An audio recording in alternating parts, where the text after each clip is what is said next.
What's going on, everybody? It is your boy here, Controversy, and today, guys, I'm going to be doing my first ever album review. Today we're going to be reviewing Nas's 13th studio album called King's Disease. This came out last week on Friday. I'm telling you, man, this I was not expecting. Like, I knew Nas was working on an album, but I was not expecting it to drop last week. But yeah, we're gonna go just review every single song. We're gonna go break down bar for bar. All right, so the first song is called King's Disease, obviously. First off, I just got to give like a couple of props, obviously, to Nas. He starts off the song with his lyrical prowess. Great rhymes. He's like, I made the fade famous, the chain famous, QB on my chest, match the stainless. Amazing grace, I'm gracefully aging. I love that. I think that's just Nas being Nas, man. Lyrical prowess. I'm gonna give him a props on that. When it comes to the lyrical part of this album, Nas hits home run, definitely, man. And then as we go through the entire song, well, first I should comment on the beat. The beat necessarily, it's like soothing, it's like soul.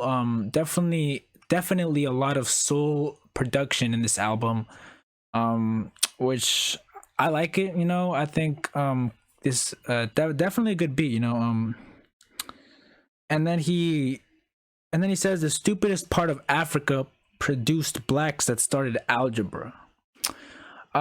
There's definitely a lot of historical viewpoints and social views in this album. I think Nas kind of decides to tackle. I gotta give props to that as well. I think that's cool. I just feel like and it's honestly kind of incisive. I didn't even know that. For this track though, King's Disease, one thing that kind of throws me off a little bit is, and like, I thought Nas was going to explain the meaning of King's Disease in this song because it's called King's Disease. Like, I thought, I was like hearing the song over and over again. I was like, okay, well, when is he going to like actually say something about like this song? But the meaning of this song, I would say it's just like, kind of like Nas giving you some historical viewpoints, the stupidest part of Africa produced blacks that started algebra. But what kind of threw me off, I'm just saying, I feel like he could have maybe elaborated on the King's Disease, the meaning of King's Disease, which he does on the song The Definition, which we'll get to. But I mean, that kind of threw me off. But other than that, I think it's a great opener. It's the beat production, like I said, a lot of soul inspired production from Hit-Boy. I think that's great. And yeah, overall, definitely, it's a song. It's a great song. It's an okay song. Next we got Blue Benz. This song, Blue Benz. I necessarily. At first, I was like, I was kind of getting it.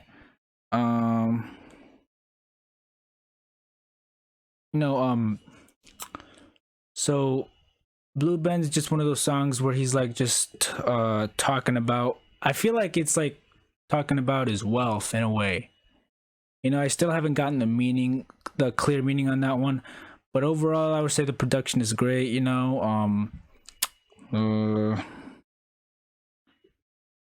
does mention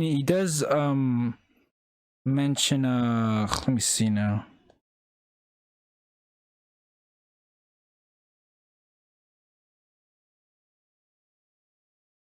Yeah, and like I said, he has these sort of views on these historical and social issues, which I think is great. Blue Benz, I feel like this song, it definitely has a nice beat to it. It's great. But yeah, overall it's a great song. I kind of don't have a lot to say about that song right now because I just kind of haven't really gotten the meaning of it. I'm still trying to figure that one out, but overall I think it's a great song. Nas, as usual, with his hard-hitting lyrics, definitely really technical and lyrical when it comes to that. That's what Nas is good at.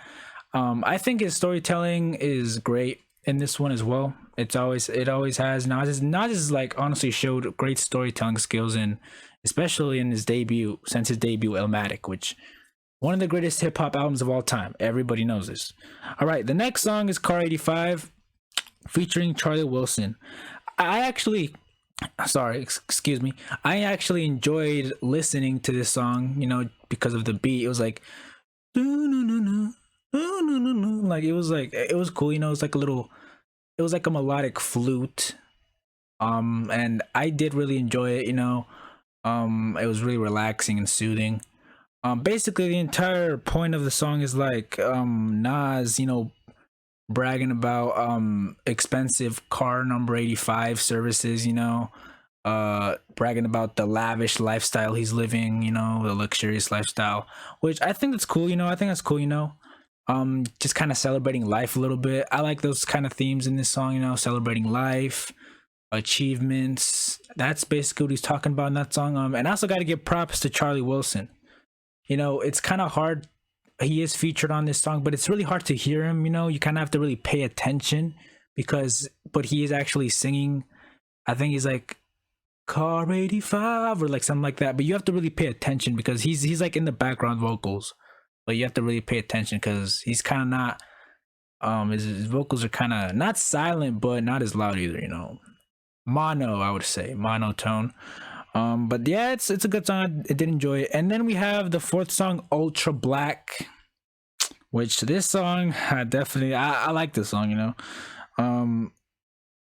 definitely, you have like this is where this like song has a lot of social and political views. I mean, Nas basically talking about how we're going ultra black, talking about like it's like black, it's like basically a black empowerment song, to give power to blacks, not like, to teach, like let black people know that look, you're special, that you matter.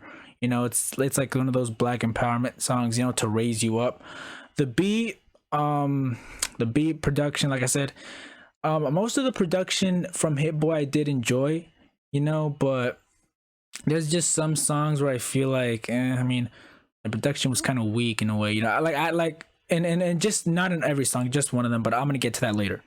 So this song is where he actually takes a little jab at Doja Cat. Oh yeah, he's like, we going ultra black, unapologetically black, on the opposite of Doja Cat, and that's like taking a jab at Doja Cat because she's the type, she's a rapper that struggles with like insecurity. She's insecure about who she is. She doesn't know who she is, and she was involved in this little incident on May, I think like 3 months ago, where she had friends that were not white supremacists. Like they accused them of being white supremacists, but whatever, I'm not trying to get into that.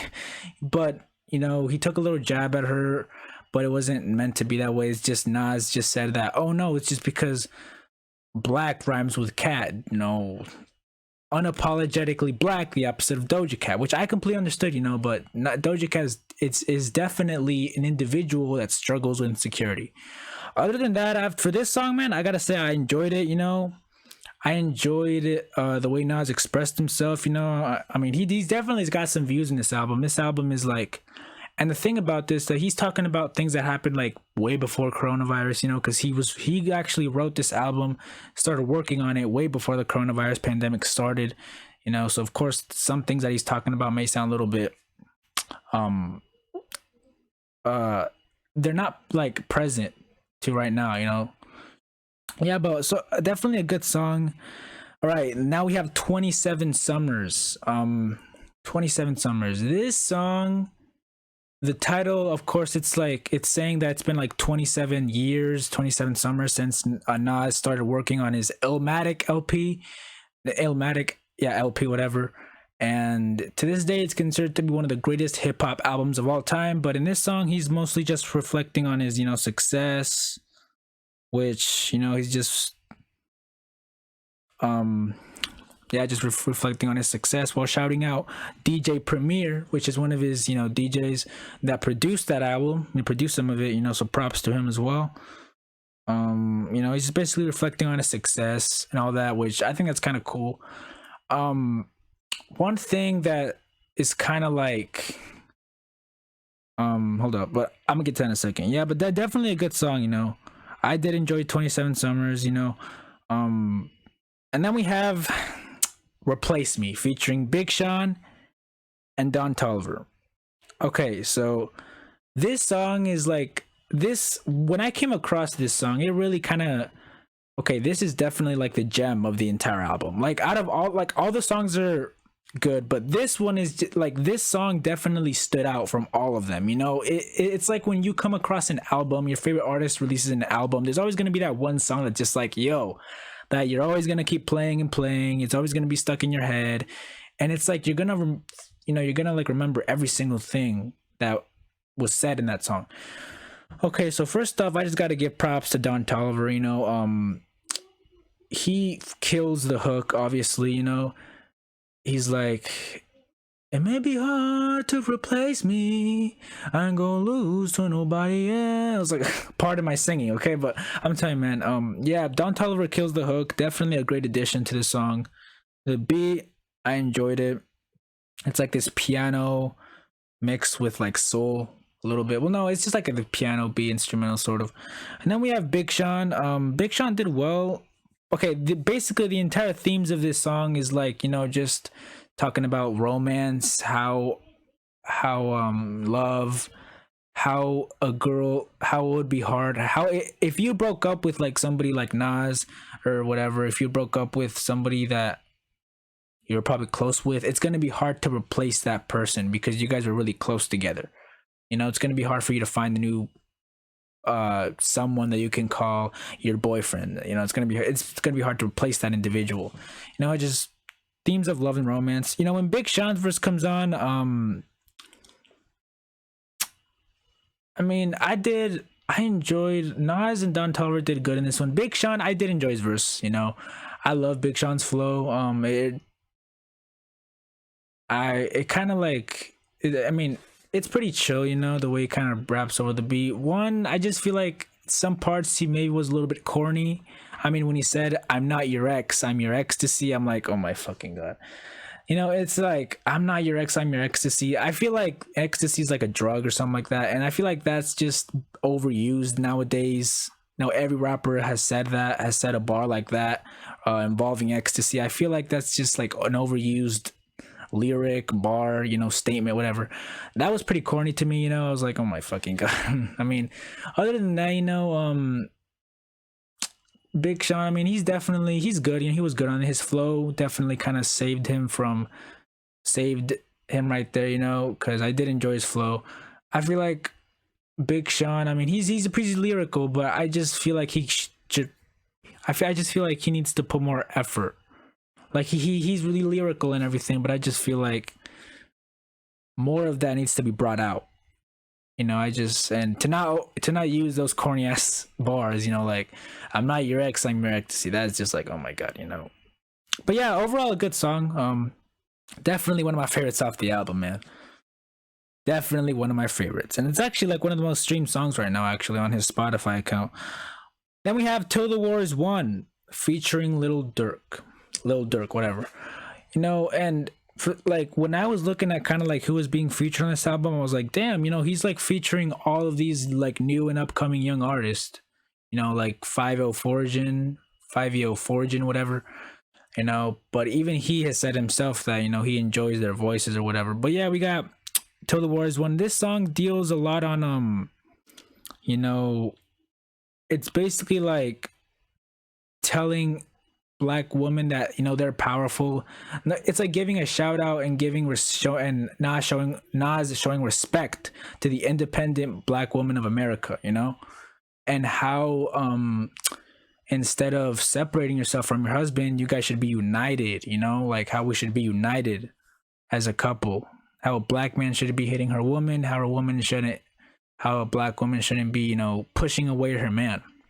Which I think that's cool, you know. I think that's cool to giving a shout out to you know, independent Black women that don't need a man. I think that's cool, man. You know, much respect to those independent women out there, man. Much respect. I feel like, to be honest, I don't feel like Lil Durk. I feel like this feature was not necessary in this song. I feel like, I mean, Lil Durk just really like what he was talking about. Of course, he was talking about the same thing Nas was talking about, standing up for the independent black woman of our nation. But I just feel like Lil Durk was not needed in this song. Because like when his part comes in, it's just I just kind of tune out, because I'm not really a fan of auto-tune rap. I used to listen to that, but I'm not really like a fan of it. It's not something I listen to constantly anymore. I like rappers like Nas that don't use auto-tune. But when he comes on, I just kind of tune out, I feel like auto-tune's really not needed in this song. This song's already good. The message is good, the production is good. But once Lil Durk comes in, it's just like I'm tuning out. I'm not really focusing anymore. The auto tune, him using auto tune, I'm just like, okay, it's just kind of bland for me. This is something that's consistently occurring in the rap game. Rappers nowadays use auto tune. It's just whatever, Post Malone or whatever. But it's a good song. It's a good song. I just feel like Lil Durk was not needed in this song, in a way. But yeah, and then we have All Bad featuring Anderson .Paak, man.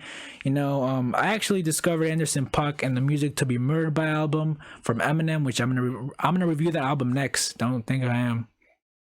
First off, I didn't even know who Anderson .Paak was before Eminem released that album, but I love this dude. He's definitely one of those melodic rappers I enjoy next to Don Toliver.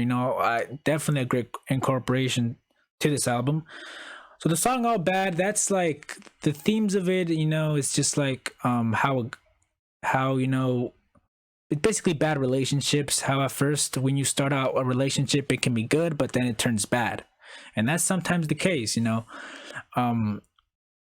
definitely, like I said, Anderson .Paak did kill the hook. Nas, one of my favorite bars from Nas when he says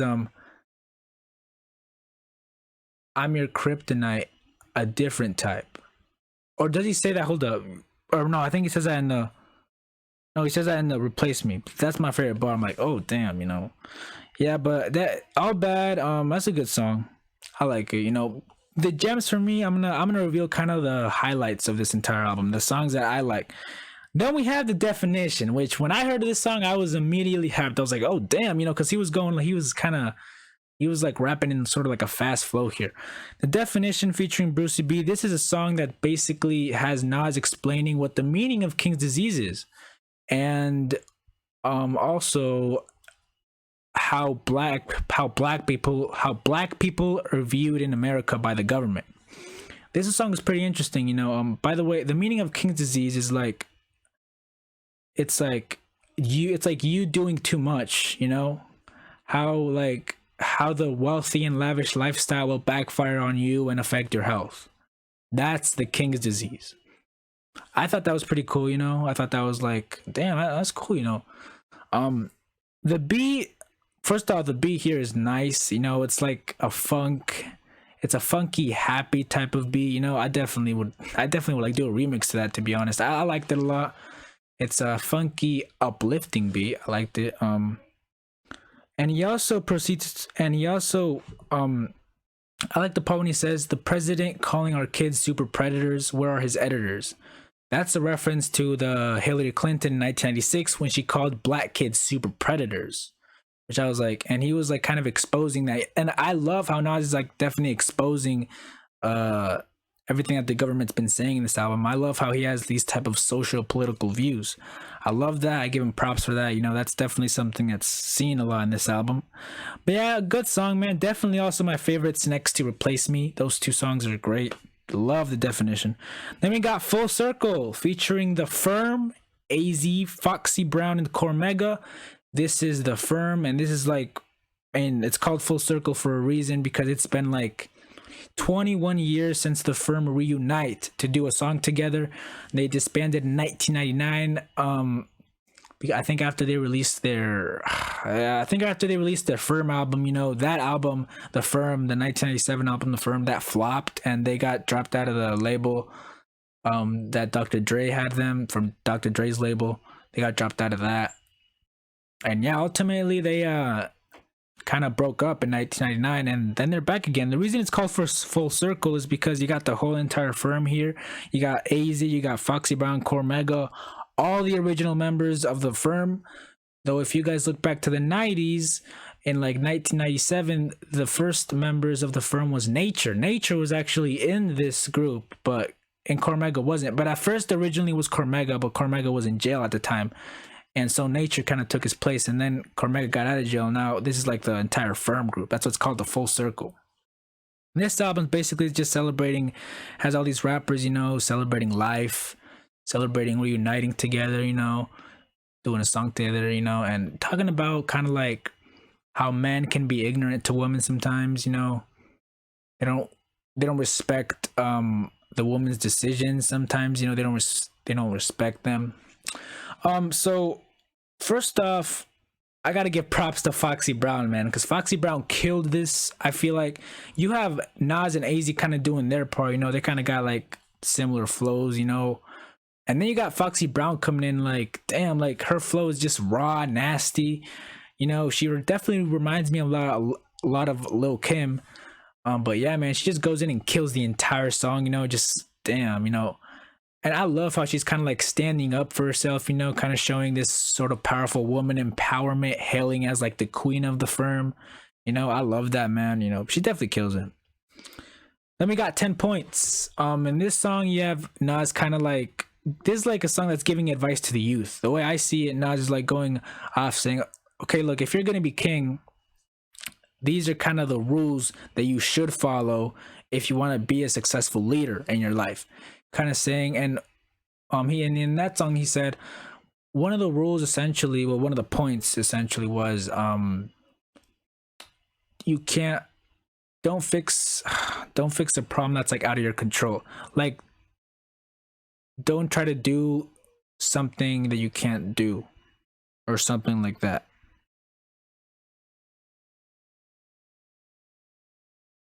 Oh yeah. Okay. So, and okay, yeah, I got it right here. He says, "King gotta learn to let it go, and move forward." You know, I feel like right there he's saying that if you're gonna be a leader, you have to learn that some problems are out of your control. That you can't fix every problem that comes up to you. Sometimes you just gotta learn to let that problem go and just move forward, no matter how hard it hurts you. Yeah, but in this album, he's like king. You know, king, king. He starts every line with king, you know, and he also references Michael Jordan and LeBron, who they've given back to the black community with their philanthropy, but it's not as exposed in the media as much, you know. And like, yeah, that's cool, you know. And I didn't even know that, you know, like there's people that have gone at them for like not giving back to the black community, but they have, man. You know, LeBron and Michael Jordan, they've given back with their philanthropy. That's a mouthful, kind of, but it's just not exposed in the media. Definitely, I think this song is great, you know, because like in the interview with Hot 97, he said he was like in this album he was trying to talk to the youth, you know, how if you're gonna pick up this crown, it's gonna take a lot of it. Just be prepared for the responsibility that comes with getting this crown. And in that song 10 points, he was just kind of giving advice to the youth, you know. Okay, well, this is my advice to you if you are to be a successful leader in your life. I think that's cool, man. Definitely a great message. The Cure. This song is like the Cure for the entire album. This song was it was produced by Hit-Boy, but Dr. Dre also did his own production, and I think he also produced some of it as well. And he also has some. No, he doesn't have some vocals in that one. He has some vocals in the Full Circle one. But this is like overall the cure to the King's disease, you know. This is like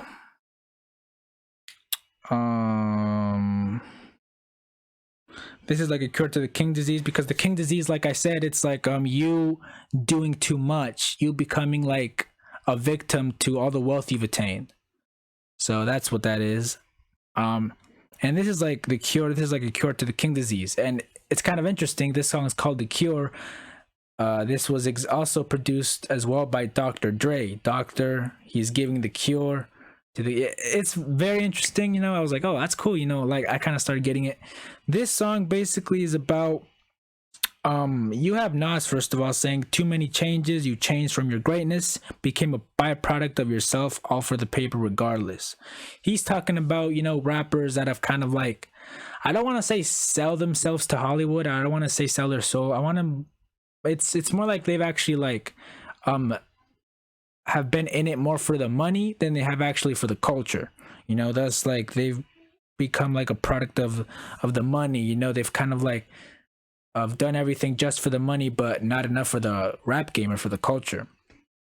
You know, that's like, and that's basically what King-Disease is. You know, basically becoming wealthy and having that, and having all this wealth, all this lavish lifestyle, all of that kind of like backfire on you and make you unhealthy, because that also can be unhealthy for you know, just you being around the house not doing exercise or whatever. But that also can be also taking a jab at Jay-Z, because Jay-Z is like a rapper that's kind of like he's like glorified the rap game as being, oh, I got these fancy cars, you know, got all this money, you know, and he's more of a businessman than actually. He's like, now he's definitely a lot more known for his, like, he's known for his rapping skills, no doubt, you know, but he's definitely a great businessman. And that's kind of like taking a couple of jabs at, I'm not gonna say this is like a couple of jabs at Jay-Z, because, well, yeah, the way you want to see it, man. And then it's like he also says, you glorify the game, it's not a glorious road. Right there he's saying, and that's what Jay-Z has done. You know, if you guys listen to like Jay-Z's early albums, like, I don't know, his 1997 album Hard Knock Life Volume 1, I think it's Volume 1, I'm not so sure. He's kind of out here saying, yo, I have all these fancy cars, all this money, all the bitches, you know, kind of like as he's referencing that, you know, like he's glorifying the rap game, but it's not even a glorious road. And he's right, man. The rap game is not all money, wealthy. It's not all happy joy. It's not all of that.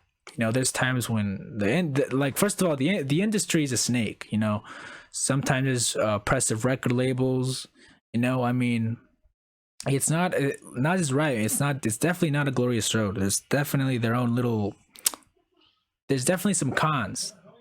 You know, overall, what I have to say about the song "The Cure," I feel like the beat is just, I mean,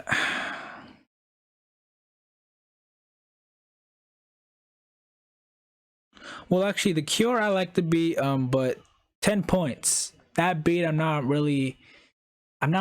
like, I just don't like that beat, man. I think it's like bland. There's nothing special to it. No disrespect to Hit Boy, because you know, he produced pretty good songs, Ultra Black, All Bad, The Definition, Full Circle.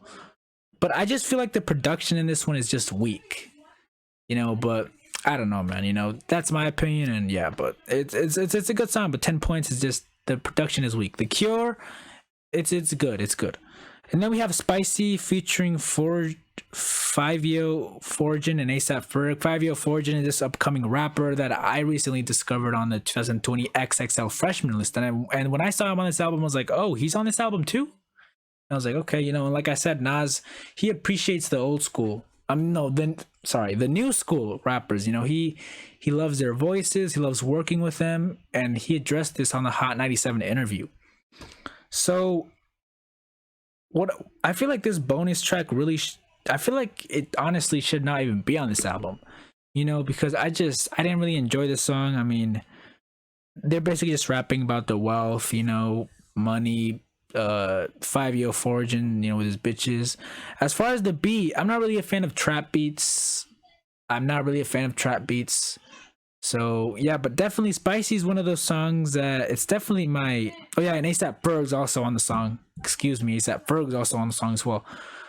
Yeah, but like I said, man, this song is definitely my least favorite off the album. I definitely didn't really like it. You know, I feel like, you know, I'm not a fan of the trap beats. And 5-year foraging, I mean, I'm not really a fan of him. His verse was bland to me. He sounds like every other rapper in the industry, to be honest. ASAP Ferg was pretty good, you know, I did enjoy him. But I just didn't really enjoy the song. You know, I feel like this track shouldn't even been, like, this track really should not even have been in this album. You know, I just feel like it should have I feel like it should have remained lost, you know, along next to Nas's the Lost Tapes too. Or is it the Lost Tapes? I don't know. But yeah, man, the Spicy, I'm not a fan of trap beats. I'm not. No, I'm sorry. But overall, I have to say the album is good. I feel like Nas maybe could have elaborated more and went deeper into like the social and political issues that are happening right now. You know, I feel like he should have. I feel like he should have went even more deeper on blackness, on especially on the especially on like the Africa bar when he said that the dumbest blacks in Africa, the stupidest part of Africa has blacks that produced algebra. I feel like he should have gone more deeper in that, you know, because the album is like it's not um yes, like at one point he's talking about, you know, social political issues that are happening right now, and then the other he's talking about love, romance, and all of that. He's just kind of like branching off, which I don't have a problem with that, but I just feel like he could have gone in more deeper into what he was talking about in songs like Ultra Black um or in King's Disease or in 10 Points. I feel like he should have gone more deeper into the like what does it mean to be black, you know? Not what it means to be black in America, but like what does it mean, but like, you know, kind of maybe gone deep into these historical roots of Africa. I feel like he could have gone more deep in that, you know, but he just kind of decided to go branch off, like talk about romance here and there, social and political issues here and there. But overall, it's a good album. My final rating for it though, as far as production goes, it's great. Some beats I kind of didn't enjoy. Some I liked. As far as okay, whatever. Enough talking, man. I'm talking for 31 minutes. All right, but my final rating, I'm gonna give this album an 8 out of 10. It's definitely it's a great album. I feel like it's fresh. It's a clean and fresh return from Nas to the rap game. It's definitely a clean, fresh return for Nas into the rap game, you know. But yeah, I mean, definitely a great album. I do appreciate his older work, obviously, you know. Of course, the fans are always gonna like an artist's old work more than the new work. But yeah, I'm gonna give it an 8 out of 10. It's a good album. It did well. I did enjoy it a lot. Like I said, gems like All Bad, Replace Me, The Definition, Full Circle, Ultra Black, Car 85. Those are good songs. Definitely good songs. I did enjoy listening to those songs a lot.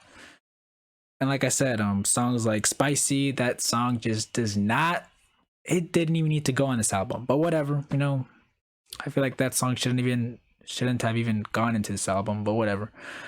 But yeah, guys, that is it for this album review. Hope you guys enjoyed, and please tell me what you think of this album review. Do you agree with my opinion? Do you don't? Do you agree with the rating? And yeah, I'll see you guys in the next review.